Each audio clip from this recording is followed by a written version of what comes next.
ఉంటుంది పో జీవితకాలం పంచాదులు. కర్ణాటక సీఎంగా డీకే నాయకత్వ మార్పుపై జోరు చర్చ. నవంబర్ 20తో 2.5 ఏళ్ల అగ్రిమెంటు ముగిసిందని ప్రచారం. సీఎం పదవికి కట్టుబడుతున్న డీకే వర్గ ఎమ్మెల్యేలు. గతంలో సోనియా రాహుల్ హామీతో వెనక్కు తగ్గిన డీకే. పార్టీ కోసం ఎన్నో త్యాగాలు చేసిన డీకే శివకుమార్ డిసెంబర్ 1 లోపే నిర్ణయమన్న ప్రచారం. రంగంలోకి రాహుల్. శుక్రవారం సిద్ధు డీకేలతో హైకమాండ్ భేటీ. కంది రామచంద్రారెడ్డి ఏఎన్ఎన్ మహాపత్రిక సీఈఓ ఏమంటున్నాడు? కర్ణాటకం కీలక దశకు చేరుకుంది. కర్ణాటకలో ముఖ్యమంత్రి మార్పుకు సంబంధించి అంతర్గత ఒప్పందం అమలు చేయాలని డిప్యూటీ సీఎం కేపీసీసీ అధ్యక్షుడు డీకే శివకుమార్ వర్గీయులు పట్టుబడుతున్న వేళ కన్నడ రాజకీయాలు ఆసక్తికరంగా మారాయి. నవంబర్ 20తో అగ్రిమెంటు ముగిసిందని, డీకేను సీఎంగా చేయాలని ఆయన వర్గ ఎమ్మెల్యేలు ఢిల్లీలోని క్యాంపులు నిర్వహిస్తున్నారు. కర్ణాటక ముఖ్యమంత్రి సీటు కోసం ముఖ్యమంత్రి సిద్ధరామయ్య, డిప్యూటీ సీఎం డీకే శివకుమార్ల మధ్య కొన్నాళ్ళుగా టగ్ ఆఫ్ వార్ కొనసాగుతుంది. ప్రస్తుతం విదేశాల్లో ఉన్న రాహుల్ గాంధీ ఈ సమస్యను పరిష్కరించేందుకు స్వయంగా రంగంలోకి దిగినట్లు తెలుస్తుంది.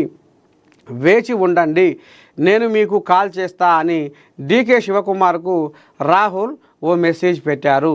దీనితో కర్ణాటక రాజకీయాలు మరింత రసవత్తరంగా మారాయి. ఈ నేపథ్యంలోనే డీకే శివకుమార్ మరోసారి ఢిల్లీకి వెళ్లేందుకు సిద్ధమైనట్టు తెలుస్తుంది. కాంగ్రెస్ అగ్రనాయకురాలు సోనియా గాంధీని కలిసేందుకు ఆయన ప్రయత్నాలు చేస్తున్నారని తెలుస్తుంది.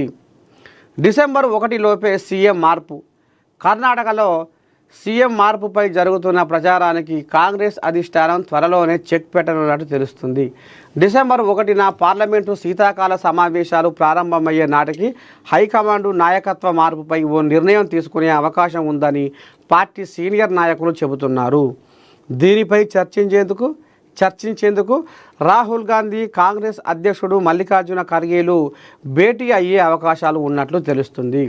మరోవైపు మార్చి నెల వరకు యథాస్థితిని కొనసాగించాలని మంత్రివర్గ విస్తరణ కోసం సిద్ధరామయ్య వర్గం పట్టుబడుతుంది. అయితే డీకే శివకుమార్కు సీఎం పదవి కట్టబెట్టాల్సిందని ఆయన మద్దతుదారులు ఒత్తిడి చేస్తున్నారు. మరి దీనిపై కాంగ్రెస్ అధిష్టానం ఎలాంటి నిర్ణయం తీసుకుంటుందో చూడాలి.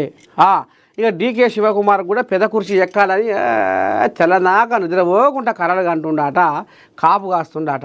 ఎట్లా ఆ కుర్చీ నా చేతికి వస్తుంది, ఎట్లా ఆ పెద్ద కుర్చీ మీద నేను కూర్చోవాలి అని ఇక ఆయనకు ఎప్పటి నుంచో ఉంది, మనసులో మెదులుతా ఉంది, పురుగు మెదిలినట్టు.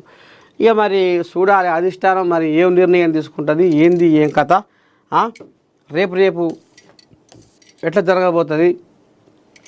సర్వీస్ గన్ను తాకట్టు పెట్టిన ఎస్ఐ అదుపులోకి తీసుకున్న టాస్క్ ఫోర్స్. అమ్మా ఎంత బుద్ధిగల పనిచేసింది కోళ్ళగా. బెట్టింగ్ యాప్లకు బానిసగా మారిన ఒక సబ్ ఇన్స్పెక్టర్ తన సర్వీస్ రివాల్వర్ను అమ్మేసి ఉన్నతాధికారులను బొల్తా కొట్టించి తప్పించుకునేందుకు ప్రయత్నించి కటకటాల పాలయ్యాడు. పోలీస్ శాఖలో తీవ్ర సంచలనం రేకెత్తిస్తున్న ఈ సంఘటన అంబర్పేట పోలీస్ స్టేషన్లో జరిగింది. అంబర్పేట